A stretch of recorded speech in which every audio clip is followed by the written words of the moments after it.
I used to believe mirrors were honest things, cold and unforgiving maybe, but honest because they showed you exactly what was there whether you were ready for it or not.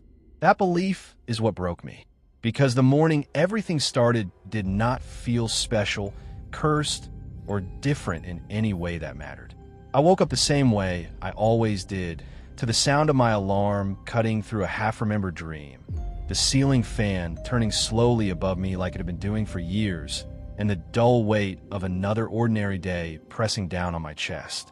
I sat up, rubbed my eyes, and told myself I was already late, even though I wasn't. That was my routine, panic first, logic later. The apartment was quiet, too quiet in the way only early mornings can be, when the world feels paused and you're the only one awake enough to notice it. I walked to the bathroom without turning on any other lights, letting memory guide my steps, because I had done this same walk thousands of times before. The bathroom light clicked on, harsh and white, and I winced the way I always did. I leaned over the sink, turned the tap, and let cold water rush over my hands. Everything felt normal right up until the moment I looked up. At first, my mind refused to accept what my eyes were seeing, because the image didn't fit into any category it understood. There was a man in the mirror. That part made sense.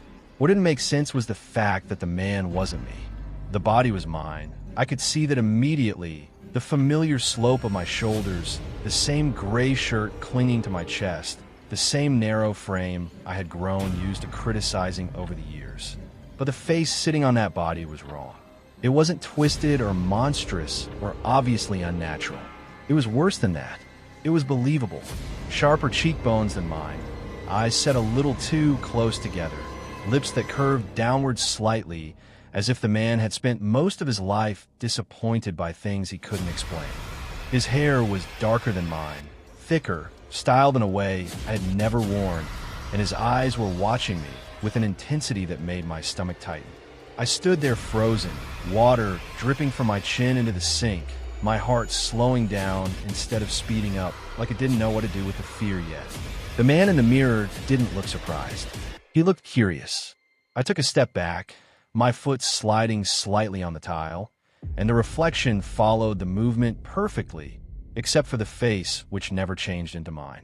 I whispered no, not because I expected an answer, but because the word felt like the only thing holding me in place. I leaned closer, close enough that I could see pores, faint lines around the eyes, tiny imperfections that made the stranger look real in a way hallucinations weren't supposed to. I blinked once, then again, forcing my eyes to focus.